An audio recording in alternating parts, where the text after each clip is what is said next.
കൃഷിവെള്ളത്തെ കൊള്ളയടിച്ച, കുടിവെള്ളത്തെ കൊള്ളയടിച്ച, മണ്ണും ജലവും മലിനമാക്കിയ cocoa കോളയെ സൃഷ്ടിക്കൂ. Cocoa കോളയെ സൃഷ്ടിക്കൂ. ഇരകൾക്ക് നഷ്ടപരിഹാരം കൊടുക്കൂ. ഇരകൾക്ക് നഷ്ടപരിഹാരം കൊടുക്കൂ.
അപ്പോൾ നമുക്ക് അവിടെ പോകുന്നത് സമരം ചെയ്യാനാണ്, അല്ലെങ്കിൽ ഇതിൻ്റെ ഒരു ക്രെഡിബിലിറ്റി തട്ടിയെടുക്കലല്ല.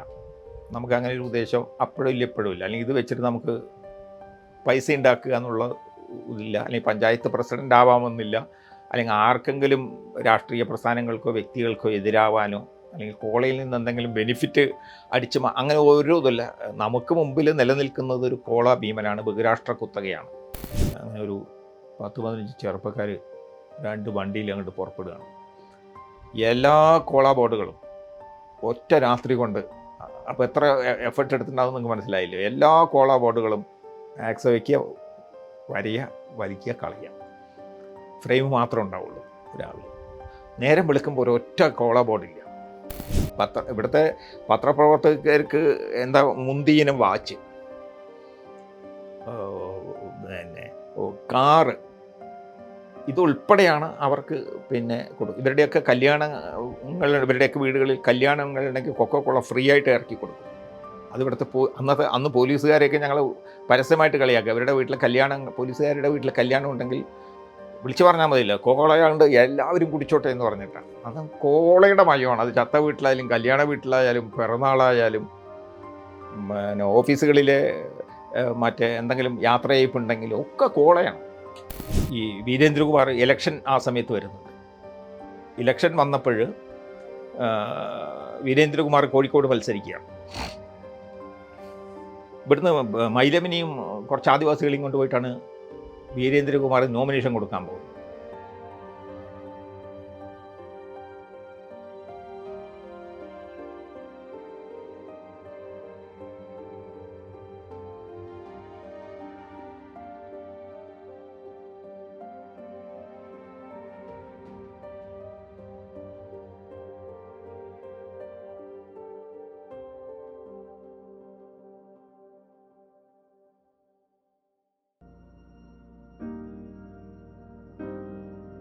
പ്ലാച്ചിമട സമരം 2002 മാർച്ച് 23-നാണ്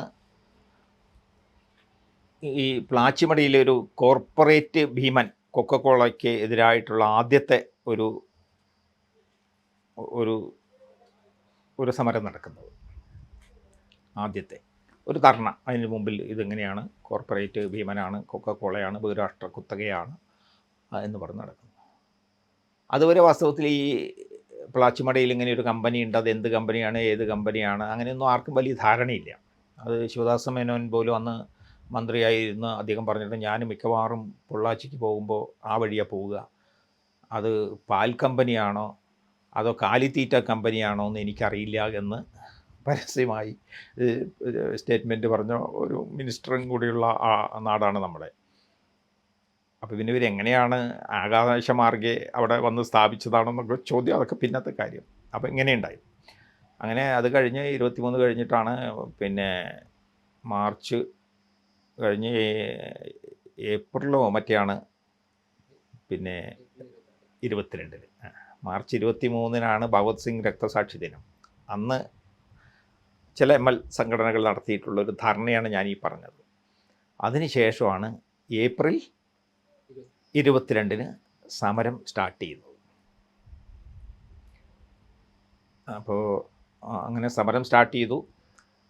അവർ കൊക്കക്കോള പ്രവർത്തിച്ചുകൊണ്ടിരിക്കുന്നു. ഇവർ റോഡിൻ്റെ ഇപ്പുറത്ത് നിൽക്കുന്നു, മുദ്രാവാക്യം വിളിക്കുന്നു. അങ്ങനെ ധർണ പോലെ പിന്നെ പിക്കറ്റിംഗ് പോലെ അങ്ങനെ നടക്കുകയാണത്. അപ്പോൾ കുറേ നാൾ കഴിഞ്ഞപ്പോഴാണ് നമ്മളെ ബന്ധപ്പെടുന്നത്. ഞങ്ങളന്ന് ഞാനും ഞങ്ങളെ ഫാമിലിയൊക്കെ രാമശ്ശേരിയിൽ താമസിച്ചുകൊണ്ടിരിക്കുന്ന സമയത്താണ്. അപ്പോഴാണ് നമ്മളെ ബന്ധപ്പെടുന്നത് ആറുമുഖൻ. ഇവിടെ ഇങ്ങനെ ഒരു തരം അലമ്പായിട്ട് ഒരു കിടക്കുകയാണ്, ഒരു ഇതൊന്നുമില്ല, ഒരു രൂപവും ഇതൊന്നുമില്ല, എന്താ എന്ന് അറിയില്ല, നിങ്ങളൊക്കെ ഒന്ന് വരൂ എന്നും പറഞ്ഞിട്ട് പറഞ്ഞു. ഓക്കെ എന്ന് പറഞ്ഞ് ഞങ്ങൾ ഇവിടുന്ന് അങ്ങോട്ട് ചെന്ന് കഴിയുമ്പോൾ അങ്ങനെ ഈ രൂപത്തിലാണ്, എങ്ങനെ ഇത് ചെയ്യണമെന്നൊന്നും അവർക്ക് അറിയില്ല എന്നാണോ, ഇനി എങ്ങനെ മതി എന്നുള്ളത് കൊണ്ടാണോ എന്നറിയില്ല. കാരണം അതിൽ എന്താ വെച്ചാൽ ഒരുപാട് എൻ ജി ഒകളാണ് ഈ സമരം നയിച്ചത്, ഫണ്ടിങ് ഏജൻസികൾ. അപ്പോൾ അവരെ സംബന്ധിച്ചിടത്തോളം അപ്പം നമ്മളവിടെ പോയി മനസ്സിലാക്കിയപ്പോൾ സമരസമിതിയോ അല്ലെങ്കിൽ അങ്ങനെയൊന്നുമില്ല. എന്താണ് ഒരു സമരത്തിന് രാഷ്ട്രീയ മുദ്രാവാക്യം മുന്നോട്ട് വെക്കേണ്ടത്, എന്നിട്ട് വേണമല്ലോ ആളുകളെ അതിൽ സ്വരുക്കൂട്ടി ശത്രുവിൻ്റെ ശക്തി മനസ്സിലാക്കണം, നമ്മുടെ ദൗർബല്യങ്ങൾ തിരിച്ചറിയണം, ഇതൊന്നും അവിടെ ഇല്ല. ഒരു ഷോ പോലെ ഇങ്ങനെ നടക്കുകയാണ്. അപ്പോൾ നമ്മൾ പറഞ്ഞു ഈ തിമിംഗലം പിടിക്കാൻ ഒറ്റൽ പോരാ, മനസ്സിലാവും, ഒറ്റൽ പറഞ്ഞാൽ അറിയാമല്ലോ, പോരാ. അപ്പം നമ്മൾ തിമിംഗലത്തെ എങ്ങനെയാണ് നമ്മൾ വലയിലാക്കണം, അല്ലെങ്കിൽ തിമിംഗലത്തെ എങ്ങനെ നേരിടണം, അല്ലെങ്കിൽ എങ്ങനെ പിടികൂടണം എന്നുള്ളതിനെക്കുറിച്ച് നമ്മൾ ആദ്യം ഒരു അവബോധം വേണ്ടേ, രാഷ്ട്രീയ അവബോധം വേണ്ടേ എന്ന് പറഞ്ഞ് പിന്നെ ഇരുന്ന് അങ്ങനെ അവിടെ ഇരുന്ന് ആലോചനയൊക്കെ നടത്തിയിട്ടാണ് സമരസമിതി ഉണ്ടാക്കുന്നത്. അന്നും ഒരു മാധ്യമങ്ങളും റിപ്പോർട്ടും ചെയ്യില്ല, അവിടെ എന്തോ നടക്കുന്നു എന്ന് മാത്രമേ അറിയുള്ളൂ. അങ്ങനെ ആളുകളിലൊക്കെ വർത്തമാനങ്ങളും ഇതൊക്കെ നടക്കും. അങ്ങനെയുണ്ട്. അങ്ങനെ സമരസമിതി ഉണ്ടാക്കി. അങ്ങനെ സമരസമിതിയിൽ എല്ലാവരും ഉണ്ടായിരുന്നു. ഞാനതിൻ്റെ ജോയിൻറ്റ് സെക്രട്ടറി ആയിരുന്നു. ഞാൻ വേലൂർ സ്വാമിനാഥൻ സെക്രട്ടറി ആയിരുന്നു, മരിച്ചുപോയി, അറിയാലോ വേലൂർ സ്വാമിനാഥൻ. അങ്ങനെയൊക്കെ ആയിരുന്നു. ഇപ്പോഴത്തെ രക്ഷാധികാരിയുണ്ട്. അങ്ങനെ പല ആളുകളും എല്ലാവരും ഉണ്ട്, ആർമോഹൻ ഉൾപ്പെടെ എല്ലാവരും ഉണ്ട്. അപ്പോൾ നമുക്ക് അവിടെ പോകുന്നത് സമരം ചെയ്യാനാണ്, അല്ലെങ്കിൽ ഇതിൻ്റെ ഒരു ക്രെഡിബിലിറ്റി തട്ടിയെടുക്കലല്ല. നമുക്ക് അങ്ങനെ ഒരു ഉദ്ദേശം അപ്പോഴും ഇല്ല, ഇപ്പോഴും ഇല്ല. അല്ലെങ്കിൽ ഇത് വെച്ചിട്ട് നമുക്ക് പൈസ ഉണ്ടാക്കുക എന്നുള്ള ഇതില്ല, അല്ലെങ്കിൽ പഞ്ചായത്ത് പ്രസിഡൻ്റ് ആവാമെന്നില്ല, അല്ലെങ്കിൽ ആർക്കെങ്കിലും രാഷ്ട്രീയ പ്രസ്ഥാനങ്ങൾക്കോ വ്യക്തികൾക്കോ എതിരാവാനോ, അല്ലെങ്കിൽ കോളയിൽ നിന്ന് എന്തെങ്കിലും ബെനിഫിറ്റ് അടിച്ച് അങ്ങനെ ഓരോ ഇതല്ല. നമുക്ക് മുമ്പിൽ നിലനിൽക്കുന്നത് ഒരു കോള ഭീമനാണ്, ബഹുരാഷ്ട്ര കുത്തകയാണ്. ഇതാണ് നമുക്കറിയാം. ഇത് വെച്ചിട്ടാണ് നമ്മൾ നേരിടേണ്ടത്, ഇതാണ് നമ്മൾ സമരസജ്ജരാവേണ്ടതെന്നുകൊണ്ട് അങ്ങനെ ആക്കി. വിപുലമായ ഇടപെടലുകൾ പിന്നെ വന്നു. അന്ന് നല്ല ചെറുപ്പക്കാർ, ആദിവാസി ചെറുപ്പക്കാർ, നല്ല തടിയുമുള്ള ചെറുപ്പക്കാരുടെ ഒരു വർഗരോഷം കാണേണ്ടതാണ്. അന്നൊരു ഒറ്റ രാത്രി കൊണ്ട് ചിറ്റൂർ താലൂക്കിലുള്ള അന്ന് ഇങ്ങനെയല്ല, എല്ലാ കടകളുടെ മുമ്പിൽ ബേക്കറി, ഹോട്ടൽ, പലചരക്ക്, ഇതിൻ്റെ മുമ്പിലെല്ലാം കൊക്കക്കോളയുടെ പരസ്യങ്ങളാണ്. ഇങ്ങനെ ഇവിടെയും പലയിടത്തും കണ്ടിട്ടുണ്ടാവും, നിങ്ങളൊക്കെ ഓർമ്മയുണ്ടെങ്കിൽ ഉണ്ടാവും. ചിറ്റൂരൊക്കെ പ്രത്യേകിച്ചിട്ട് എവിടെ നോക്കിയാലും ചുവന്ന ബോർഡും അവരുടെ ഇതും സിനിമാ നടൻ്റെ ഇതൊക്കെ വെച്ച് ഭയങ്കര പരസ്യങ്ങളാണ് എല്ലാ കടയുടെ മുമ്പിലും. ഇങ്ങനെ മുകളിൽ ഇങ്ങനെ ഇത് വെച്ച് ആംഗിളൊക്കെ വെച്ചിട്ട്. അത്ര ഞങ്ങളൊരു ജീപ്പ് എടുത്തു, രാത്രി ജീപ്പ് എടുത്ത് നല്ല ബീച്ചരിവാളുകളൊക്കെ അതിൽ വെച്ച്. അങ്ങനെ ഒരു 10-15 ചെറുപ്പക്കാർ 2 വണ്ടിയിൽ അങ്ങോട്ട് പുറപ്പെടുകയാണ്. എല്ലാ കോള ബോർഡുകളും ഒറ്റ രാത്രി കൊണ്ട്, അപ്പോൾ എത്ര എഫർട്ട് എടുത്തിട്ടുണ്ടാവും നിങ്ങൾക്ക് മനസ്സിലായില്ലേ. എല്ലാ കോള ബോർഡുകളും ആക്സ് വയ്ക്കുക, വലിക്കുക, കളയുക. ഫ്രെയിം മാത്രമേ ഉണ്ടാവുള്ളൂ. രാവിലെ നേരം വെളുക്കുമ്പോൾ ഒരൊറ്റ കോള ബോർഡില്ല. ഞാൻ പറഞ്ഞത് ആ ചെറുപ്പക്കാരുടെ തടിയുമുള്ള വളരെ ആവേശഭരിതരായ ചെറുപ്പക്കാരുടെ അവസ്ഥയാണ് ഞാൻ പറഞ്ഞത്. അത്രയും രോഷാകുലരായിരുന്നു അവർ. അത് ആണ് പെണ്ണ് എന്നുള്ള വ്യത്യാസമേ ഉണ്ടായിരുന്നില്ല. അങ്ങനെ ആ കോള ബോർഡുകൾ തകർത്ത് കളയണം. ഒരു പത്രങ്ങളും അന്ന് വാർത്ത കൊടുക്കില്ല. അപ്പോൾ ചിറ്റൂർ വിതരണം ചെയ്യുന്ന താലൂക്ക് ഹെഡ് ക്വാർട്ടേഴ്സാണ് ചിറ്റൂർ. അപ്പോൾ അണിക്കോടെന്ന് പറഞ്ഞാൽ ഞങ്ങൾ വരുന്ന വഴി അണിക്കോട് ഒരു ജംഗ്ഷൻ ഉണ്ട്, സെൻറ്റർ. അവിടെയാണ് രാവിലെ പത്രങ്ങൾ മൊത്തം വന്നിറങ്ങും അന്ന്. അതിന് വേണം ഇവിടെ നിന്നാണ് എല്ലാവിടേക്കും ഡിസ്ട്രിബ്യൂഷൻ നടക്കുക. അപ്പോൾ നമുക്കൊരു കാര്യം ചെയ്യാം, എല്ലാ പാത്രവും കൊണ്ട് കത്തിക്കാമെന്നൊരു തീരുമാനമെടുത്തു. അങ്ങനെ പുലർച്ചെ ഞങ്ങൾ വണ്ടി ഇവിടെ വന്ന് ഇറങ്ങും. അന്ന് വണ്ടിയിൽ കൊണ്ട് ഇറക്കുകയാണ്, എല്ലാ പത്രങ്ങളും വണ്ടിയിൽ കൊണ്ടിറക്കും. എന്നിട്ട് ഇവിടെ വന്നിട്ടാണ് ഏജൻസികൾ പല ഭാഗത്തേക്ക് കൊണ്ടുപോവുക. ഇന്നിപ്പോൾ എല്ലാ മുക്കിലും മൂലയിലൊക്കെ എത്തിച്ചു കൊടുക്കുന്നുണ്ട്.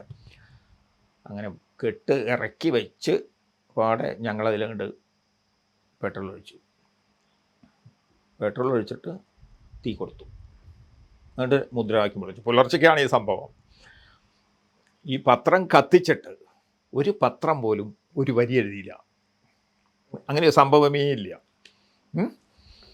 അങ്ങനെ ഉണ്ടായിരുന്നു. പക്ഷെ ആളുകളിലും മറ്റേ പോലീസിലും ജനങ്ങളിലും മറ്റൊക്കെ ഇങ്ങനെ കത്തിച്ച് കോളയ്ക്കെതിരായിട്ടുള്ള മുദ്രാവാക്യമാണ്. അല്ലാണ്ട് പത്രക്കാർ എഴുതിയില്ല എന്ന് പറഞ്ഞിട്ടല്ല.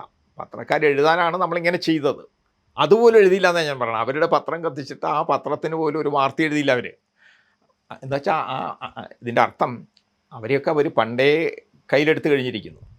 ഇവിടുത്തെ പത്രപ്രവർത്തകർക്ക് എന്താ മുന്തിയിനം വാച്ച്, പിന്നെ കാറ്, ഇതുൾപ്പെടെയാണ് അവർക്ക് പിന്നെ ഇവരുടെയൊക്കെ ഇവരുടെയൊക്കെ വീടുകളിൽ കല്യാണങ്ങളുണ്ടെങ്കിൽ കൊക്കോക്കോള ഫ്രീ ആയിട്ട് ഇറക്കി കൊടുക്കും. അത് ഇവിടുത്തെ അന്ന് പോലീസുകാരെയൊക്കെ ഞങ്ങൾ പരസ്യമായിട്ട് കളിയാക്കുക. അവരുടെ വീട്ടിലെ കല്യാണം, പോലീസുകാരുടെ വീട്ടിലെ കല്യാണം ഉണ്ടെങ്കിൽ വിളിച്ചു പറഞ്ഞാൽ മതിയില്ല, കോളയാണ്ട് എല്ലാവരും കുടിച്ചോട്ടെ എന്ന് പറഞ്ഞിട്ടാണ്. അന്ന് കോളയുടെ മയമാണ്. അത് ചത്ത വീട്ടിലായാലും കല്യാണ വീട്ടിലായാലും പിറന്നാളായാലും പിന്നെ ഓഫീസുകളിലെ മറ്റേ എന്തെങ്കിലും യാത്രയയപ്പുണ്ടെങ്കിലും ഒക്കെ കോളയാണ്. കോള അങ്ങോട്ട് കുടിക്കുകയാണ് ആളുകൾ.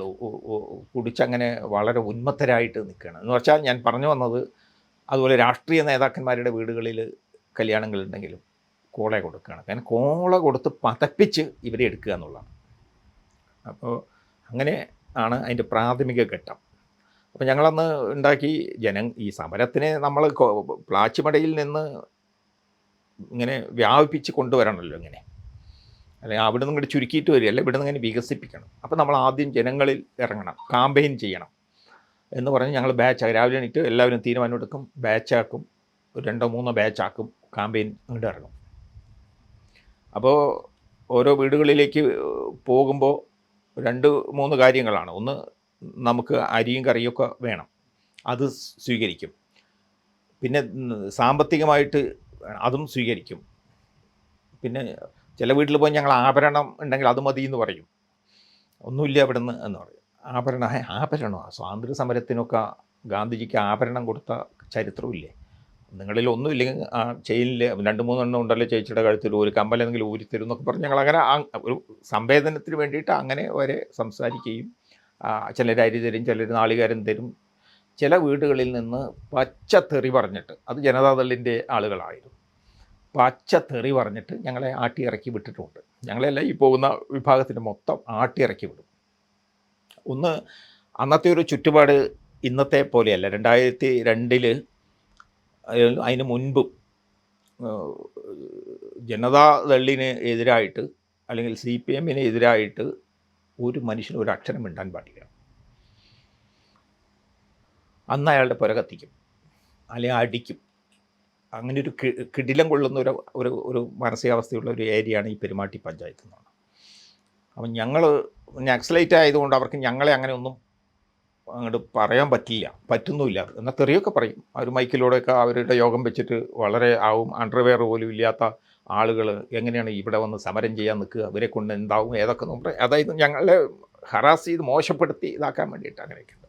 അപ്പോൾ അതേതായാലും അതിനൊന്നും ഞങ്ങൾ മറുപടി പറയൽ നിൽക്കലോ അങ്ങനെ ഇതൊന്നുമല്ല. അപ്പം ഞങ്ങൾ ആദ്യം അവിടെ ഈ ക്യാമ്പയിനുകളും മറ്റും മറിച്ചൊക്കെ വികസിപ്പിച്ച് ആദ്യമായിട്ട് ഒരു കേരളത്തിലെ വിവിധ ജില്ലകളിൽ നിന്നുള്ള നമ്മൾ ആദിവാസി സഹോദരങ്ങളെയൊക്കെ പങ്കെടുപ്പിച്ചുകൊണ്ട് ഒരു സമ്മേളനം പ്ലാച്ചിമടയിൽ ആദ്യം കൂടുകയാണ്. അപ്പോൾ സ്റ്റേജൊക്കെ വേണമല്ലോ. സ്റ്റേജ് കെട്ടാൻ സമ്മതിക്കില്ല, കടക്കാരനെ ഭീഷണിപ്പെടുത്തും. ഇപ്പുറത്ത് കെട്ടാൻ പോയാൽ വീട്ടുകാരെ ഭീഷണിപ്പെടുത്തും. ഞങ്ങളുടെ മുമ്പിൽ അയ്യോ അവർ ഇങ്ങനെ രാത്രി എന്നെ പേടിപ്പിച്ചിട്ടാണ്, അല്ലെങ്കിൽ പുര കത്തിക്കും. കോലപ്പുരകളൊക്കെ ആണല്ലോ അപ്പോൾ മനുഷ്യരുടെ.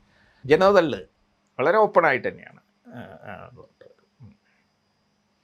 അപ്പോൾ നമ്മൾ അയ്യങ്കാളിയോടൊക്കെ കാലത്ത് കായൽ സമ്മേളനം നടത്തിയിട്ടുണ്ടല്ലോ. കരയിൽ യോഗം കൂടാൻ അനുവദിക്കപ്പെടാത്ത കാലത്ത് കായലിൽ ചങ്ങാടങ്ങൾ കൂട്ടിക്കെട്ടിയിട്ട് സമ്മേളനം നടത്തിയിട്ടുള്ള ഒരു ലോകത്താണ് നമ്മൾ എത്തിയത്. ജനതകളാണെങ്കിൽ ഭയങ്കര സോഷ്യലിസ്റ്റുകളുമാണ്, അതിൻ്റെ പാരമ്പര്യവും പൈതൃകവും ഒക്കെ പറയുന്നവരാണ്. ഇവിടെ ഇതാണ് കയ്യിരിപ്പ്.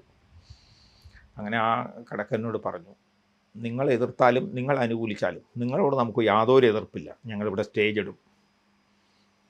ഇവിടെ ഇടും. ഞങ്ങൾ കോളയ്ക്കെതിരെ സമരത്തിന് വന്നവരാണ്, നിങ്ങൾക്കെതിരെ ഗുസ്തിക്ക് വന്നവരൊന്നുമല്ല എന്ന നിലയ്ക്ക് പറഞ്ഞ് നല്ല ഞങ്ങളൊക്കെ കുറേ പേരുണ്ടല്ലോ അവിടെ സ്റ്റേജ് ഇട്ടു. അപ്പോൾ സ്റ്റേജ് കെട്ടിയാൽ അവർ തല്ലുന്നാണല്ലോ നിങ്ങളോട് പറഞ്ഞിരിക്കുന്നത്. സ്റ്റേജ് തൊട്ടാൽ നിങ്ങളെ ഞങ്ങൾ തല്ലുമെന്ന് പറഞ്ഞു അവസാനം. വേറെ രക്ഷയില്ല, ഇവർ തല്ലാനൊന്നുമല്ല, രക്ഷയില്ലല്ലോ. പിന്നെ അവർ ഒന്നുമില്ല, നല്ല കുറച്ച് വലിയ സ്റ്റേജ് ഇട്ട്. അത് വെച്ചാൽ നമ്മൾ ഇപ്പം മരിച്ചുപോയ GN സായിബാബനെയാണ് നമ്മൾ പങ്കെടുപ്പിക്കാൻ വേണ്ടിയിട്ട് ഡൽഹിയിൽ അദ്ദേഹത്തിന് അന്ന് സംഘടന ബന്ധമൊക്കെ ആയി ബന്ധപ്പെട്ടിട്ട് അങ്ങനെ സായിബാബനെ ആദ്യമായിട്ട് ഇവിടെ കൊണ്ടുവരുന്നത്.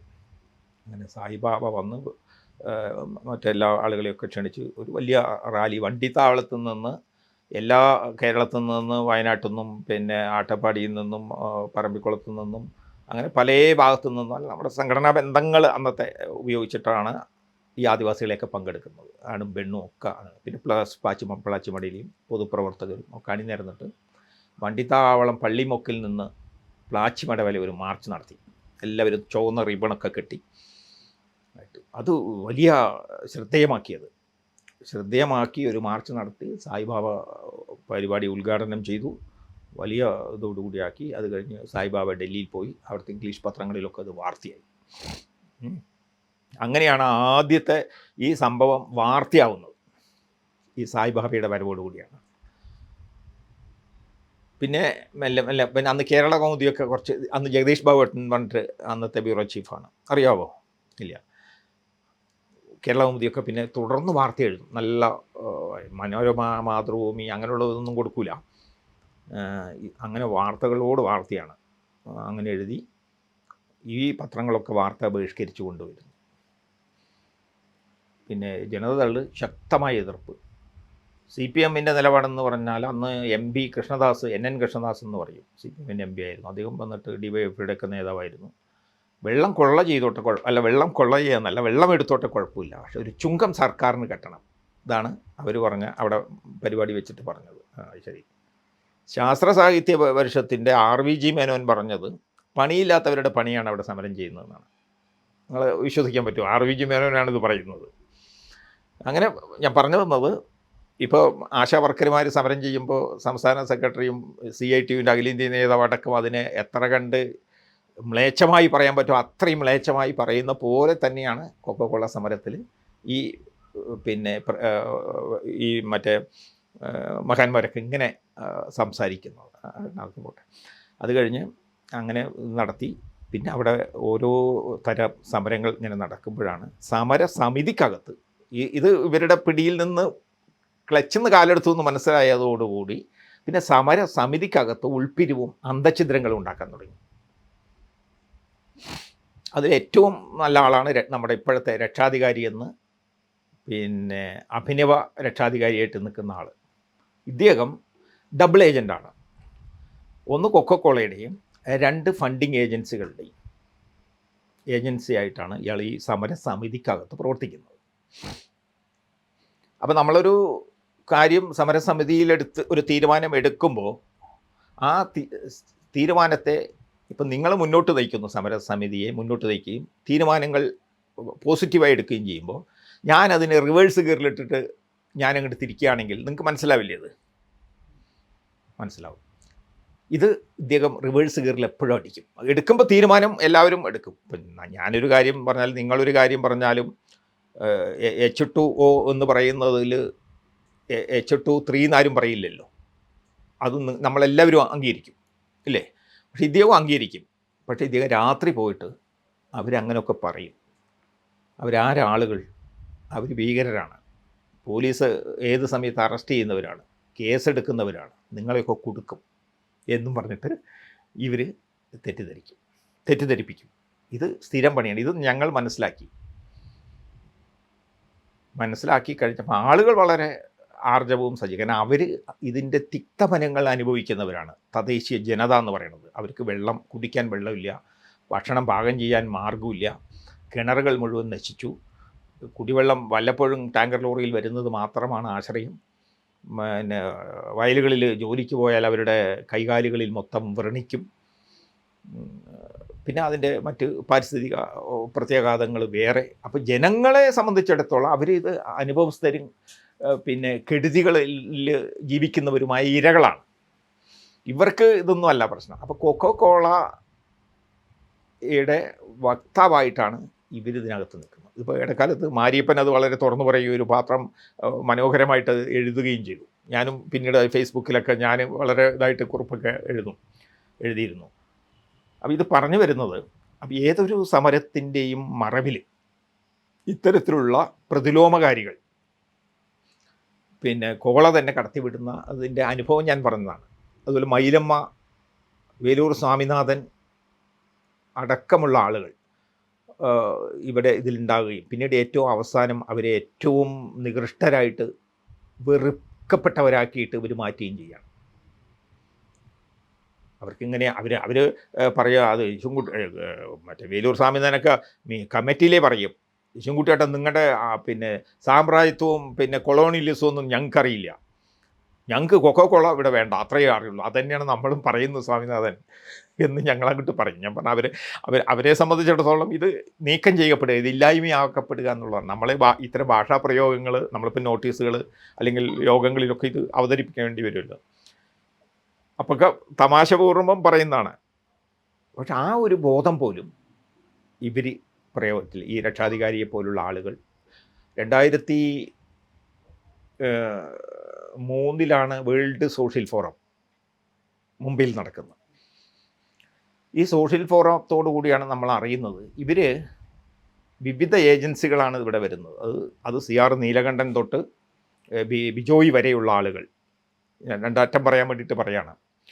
അവരോട് വിയോജിപ്പ് കൊണ്ടല്ല കേട്ടോ, വിയോജിപ്പ് അവരോട് പിന്നെ വെറുപ്പ് കൊണ്ടല്ല, വിയോജിപ്പുണ്ട്, രാഷ്ട്രീയ വിയോജിപ്പുണ്ട്. നമ്മൾ വന്നിട്ട് ആദിവാസികളെ ഓരോരുത്തർ ഈ രണ്ടാളെ കൊണ്ടുപോവുകയാണ്.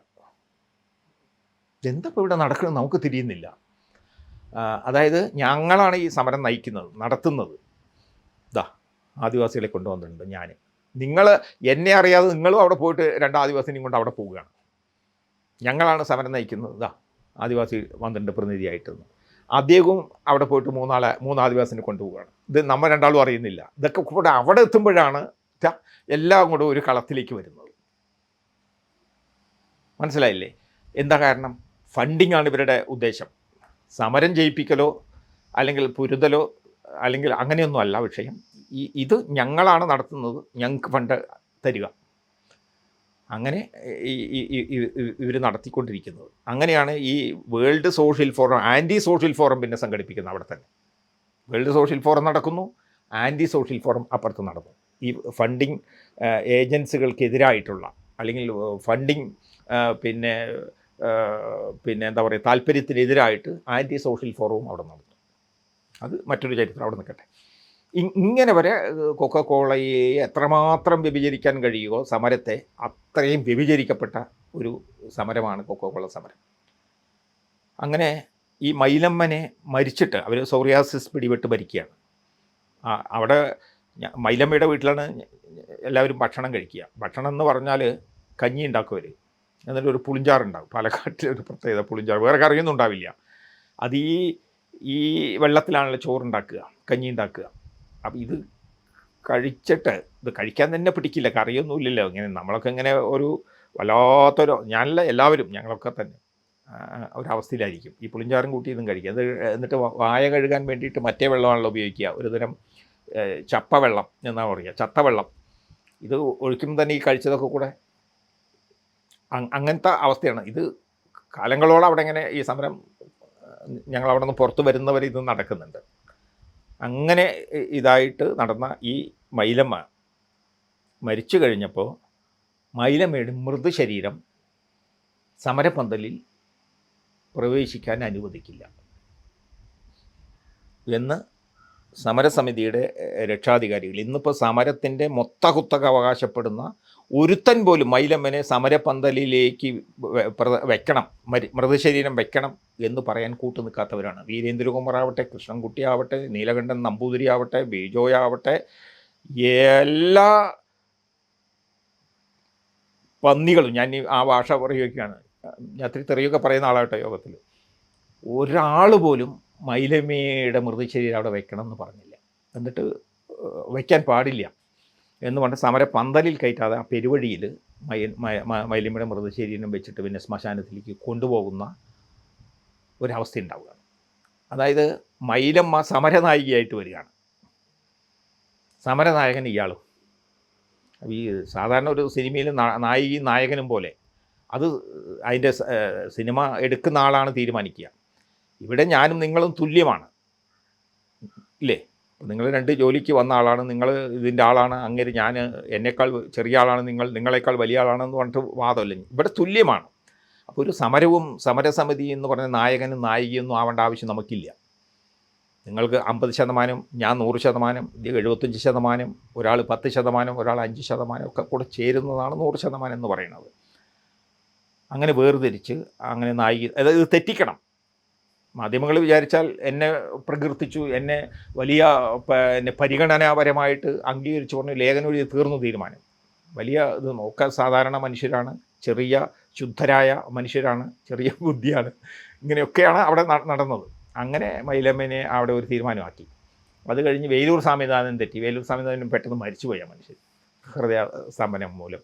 ഇങ്ങനെ കൊക്കോകോളയെ സംഭവത്തെ, സമരത്തെ നമ്മൾ അതിനെ ഒരു വർഷം കഴിഞ്ഞാൽ ഈ കൊക്കോകോളയെ നമ്മൾ തകർത്ത് കളയണമെന്നാണ് നമ്മൾ തീരുമാനിക്കുന്നത്. സമരസമിതിയുടെ തീരുമാനമാണ് ഞാൻ പറഞ്ഞത്. ഒരു വർഷം വരെ നമ്മൾ ജനകീയ സമരങ്ങൾ നടത്തുക, ആ 1-ാം വാർഷികത്തിന് കോളയെ തകർക്കുക. ഇതിനാർക്കും താല്പര്യമില്ല. ഈ സമരത്തെ അനുസ്യൂതം നീട്ടിക്കൊണ്ടു പോകുകയും പരമാവധി ദോഹനം ചെയ്യുക എന്ന് പറയുക, അതിനെ കറക്കുക, ദോഹനം ചെയ്ത് ബെനിഫിറ്റ് ഉണ്ടാക്കുക. അപ്പോൾ അങ്ങനെയാണ് മറ്റേ മാരിയപ്പനെയൊക്കെ കൊക്കോകോളയുടെ ഏജൻറ്റുകൾ സമീപിച്ചിട്ട് നിങ്ങൾക്ക് സ്കൂൾ ഉണ്ടാക്കിത്തരാം, ആശുപത്രി ഉണ്ടാക്കിത്തരാം, ഇലക്ട്രിസിറ്റി ഉണ്ടാക്കിത്തരാം, റോഡ് ഉണ്ടാക്കിത്തരാം, നിങ്ങൾക്ക് എല്ലാവർക്കും വീടുണ്ടാക്കിത്തരാം, നിങ്ങൾക്ക് ജോലി ഉണ്ടാക്കിത്തരാം എന്നൊക്കെ ഓഫർ വയ്ക്കുന്നത്. ഒരു സിറ്റി ഉണ്ടാക്കാനാണ്, ഒരു വില്ലേജ് ഉണ്ടാക്കി കൊടുക്കാനാണ്. ഇത് മൊത്തം ഒഴിവാക്കിയിട്ട് വേണമെങ്കിൽ അവർ ഈ പ്ലാച്ചിമടയിലെ ആ ആദിവാസി താമസിക്കുന്ന വീടുകൾ മൊത്തം അവിടുന്ന് ഒഴിപ്പിക്കാനാണ് ഉദ്ദേശിക്കുന്നത്. അതും കൂടെ അവർക്ക് അണ്ടറിലാക്കാം. വേറെ എവിടെയെങ്കിലും അവിടെയൊക്കെ ഇഷ്ടം പോലെ ചെറിയ വിലയ്ക്ക് ഭൂമി കിട്ടും. അപ്പം അതിലൊരു കൊച്ചു വില്ലേജ് ഉണ്ടാക്കി കൊടുക്കാം, ഒക്കെ കുഞ്ഞു കുഞ്ഞു വീടുണ്ടാക്കി കൊടുത്താൽ മതിയല്ലോ എന്ന് പറഞ്ഞിട്ട് സമീപിക്കുന്നത്. ആളെന്തോ അതിനോട് ഒപ്പന്തം ചെയ്തില്ലെന്നാണ് പറയുന്നത്. അപ്പോൾ അതൊന്ന് നമ്മൾ മനസ്സിലാക്കേണ്ടത് ഇങ്ങനെയാണ്. അന്ന് വരെ സമരത്തെ എതിർത്ത് നിൽക്കുകയും സമരം ചെയ്യുന്നവരോട് പുച്ഛിക്കുകയും ഭീഷണിപ്പെടുത്തുകയും ചെയ്ത ആളാണ് കൃഷ്ണൻകുട്ടി എന്ന് പറയുന്ന ഇന്നത്തെ വൈദ്യുതി വകുപ്പ് മന്ത്രിയും അന്നത്തെ MLAയും ഒക്കെ അയാളുടെ പാർട്ടിയും. അപ്പം നമ്മൾ കോള സമരം എന്ന് പറയുന്നത് ഒരു ഭാഗത്ത് ജനത, മറുഭാഗത്ത് കോള. ഇതാണ് നമ്മളൊരു മാർജിൻ ഇട്ടത്. അതായത് കോളയെ അനുകൂലിക്കുന്നവർ അപ്പുറത്തും കോളയെ എതിർക്കുന്നവർ ഇപ്പുറത്തും. വ്യക്തമാണ് നിങ്ങൾ ഏത് ഭാഗത്താണ്, ഒന്നുകിൽ അപ്പുറത്ത് അല്ലെങ്കിൽ ഇപ്പുറത്ത്. നമ്മളങ്ങനെയാണ് എടുത്തത്. അതിൽ ഇവരെന്ത് ചെയ്തു, ഈ മാർജിൻ അങ്ങോട്ട് മാറ്റി കളഞ്ഞു. ഇതിനകത്തൊരു സമരം വേറെ നടത്തേണ്ടി വരികയാണ്. സമരസമിതിക്കകത്ത് തന്നെ വേറൊരു സമരം നടത്തിക്കൊണ്ട് ആണ് ഞങ്ങൾ മുന്നോട്ട് പോയിക്കൊണ്ടിരുന്നത്. ഈ മാർജിൻ മാച്ച പിന്നെ ശത്രു ആരാണ്, മിത്രം ആരാണ്, ഇരയാരാണ്, വേട്ടക്കാരൻ ആരാണെന്ന് തിരിയില്ല.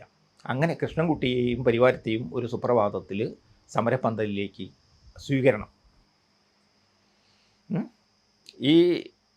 ഈ രക്ഷാധികാരിയെ എറണാകുളത്ത് സ്വദേശി ജാഗരൺ മഞ്ചിൻ്റെ നേതൃത്വത്തിൽ പൊന്നടയണിയിച്ച് സ്വീകരണം. ആ പ്ലാനാണ് ഞാൻ പറയുന്നത്. എത്ര വലിയ തിട്ടൂരമാണ് ഇതിൻ്റെ പുറകിൽ നടക്കുന്നത് എന്നുള്ളത്. ഇതൊക്കെ ചെറിയ കാര്യങ്ങളാണ്. പക്ഷേ കോർപ്പറേറ്റ് വിപണനമായ കൊക്കോകോള രാജ്യാന്തര ക്രിമിനലാണല്ലോ. ഭരണകൂടങ്ങളെ നിയന്ത്രിക്കുന്നത്, ലോകത്ത് അട്ടിമറികൾ നടത്തുന്നത്, ഇതിലൊക്കെ വലിയ പിന്നെ കയ്യൊപ്പ് ചാർത്തുന്നവരാണ് ഇവർ. ഫണ്ട്, അതായത് ലോകം കൊള്ളയടിക്കപ്പെട്ട പണം അവരുടെ കയ്യിലുണ്ട്. അവർ ആർക്ക് വേണമെങ്കിലും ഫണ്ട് ചെയ്യും, ആരെ വേണമെങ്കിലും കയ്യിലെടുക്കും, അല്ലാത്തവരെ അട്ടിമറിക്കും, അല്ലാത്തവരെ വധിക്കും. ഇതാണ് കൊക്കോകോളയുടെ പൊതു സ്വഭാവം.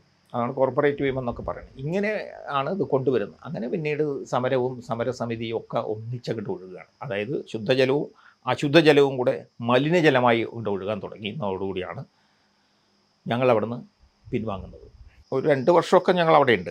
അതിൻ്റെ ഈ സമരത്തെ വളരെ ജനകീയമാക്കുന്നത് വരെ ഞങ്ങൾ അവിടെ ഉണ്ട്. ഞാൻ പറഞ്ഞില്ലേ, അന്ന് ആരും തന്നെ ഇതിൽ ഇങ്ങനെ എന്താ അവിടെ നടക്കണമെന്ന് പോലും അറിയാത്ത ഘട്ടത്തിൽ നിന്ന് ജനങ്ങളെ സമരം വിപുലീകരിക്കപ്പെടുന്നത് വരെ ഞങ്ങളുണ്ട്. നിങ്ങൾ നടത്തുകയോ നടത്താതിരിക്കും, ഇതൊന്നും മനസ്സിലാവുന്നില്ല. അപ്പോൾ ഇതിൽ പ്രശ്നം എന്താ വെച്ചാൽ ഇതൊക്കെ കയ്യിലെടുക്കുന്നത് ഒരു ടൈപ്പ് ആണ് ഇവർ തമ്മിൽ, ഒരു ട്രാപ്പാണത്.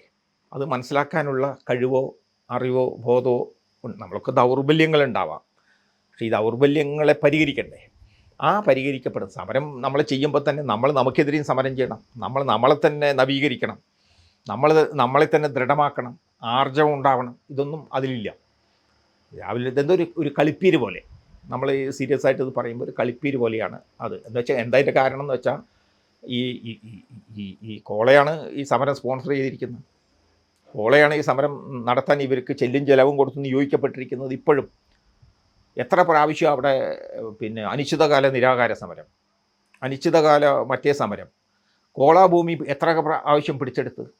അപ്പോൾ നമ്മൾ ചോദിക്കുന്ന ഒരു കാര്യമുണ്ട്, നിങ്ങൾ നിങ്ങളെ വ്യഭിചരിക്കുന്നത് മാതിരിയാണ്. ഒരു പ്രാവശ്യം ഭൂമി പിടിച്ചെടുക്കുകയാണെങ്കിൽ അത് സീരിയസ് ആയിരിക്കണം, അല്ലെങ്കിൽ അതിന് മെനക്കെടാതിരിക്കണം. കോളാഭൂമി പിടിച്ചെടുക്കലല്ല, ഇടയ്ക്കിടെ കോളാഭൂമി പിടിച്ചെടുക്കലാണ്. അതിൻ്റെ ഏഴായാലത്ത് പോവില്ല. മനസ്സിലായില്ലേ? എന്നുവെച്ചാൽ ഇവർ തന്നെ ആളുകളെയും ഭീഷണിപ്പെടുത്തും, ആളുകളെ ഭയപ്പെടുത്തും, ആളുകളെ എന്നിട്ട് സമരത്തിനും ക്ഷണിക്കും. അങ്ങനെ ആ പഴയ വിഭാഗം ഞങ്ങൾ അവിടെ നിന്ന് മാറിയതോടുകൂടി തന്നെ അവിടെ ഒരു അംബികയൊക്കെ ഉണ്ടായിരുന്നു. അംബിക കേട്ടിട്ടുണ്ടോ?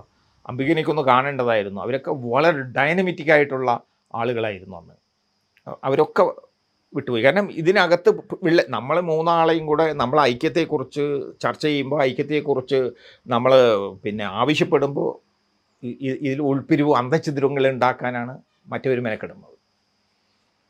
ഇത് നടപ്പിലായി, അവരുടെ കാര്യം നടപ്പിലായി. അത് അങ്ങനെ ഉണ്ടാവുള്ളൂ. അങ്ങനെ കൃഷ്ണൻകുട്ടിയും പരിവാരങ്ങളുമായി പിന്നെ വീരേന്ദ്രകുമാറിനെ കൊണ്ടുവന്നിട്ട് പരിപാടികളായി, പിന്നെ അവിടേതായി ഇതായി.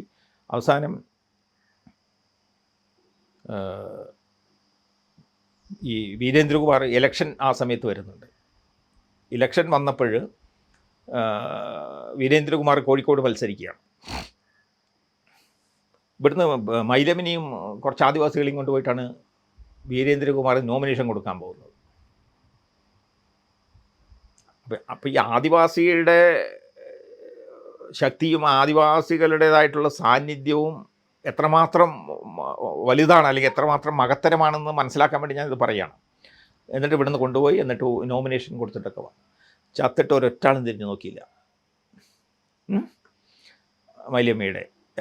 ഞാൻ പറയുന്നത്, അപ്പോൾ കക്ഷി രാഷ്ട്രീയക്കാർ, ഫണ്ടിങ് ഏജൻറ്റുമാർ അതിസമർത്ഥമായിട്ട് കോളയെ ദോഹനം ചെയ്തുകൊണ്ടേയിരുന്നു. അപ്പോൾ ഇതിനോടാണ് നമ്മുടെ വിയോജിപ്പ്, ഞാൻ ഈ പറഞ്ഞ മാർജിൻ മാറ്റി കളയുന്നതിനോട്. അങ്ങനെ ആയി. വീരേന്ദ്രകുമാറിനെ കൊണ്ടുവന്ന് പരിപാടി നടത്തി.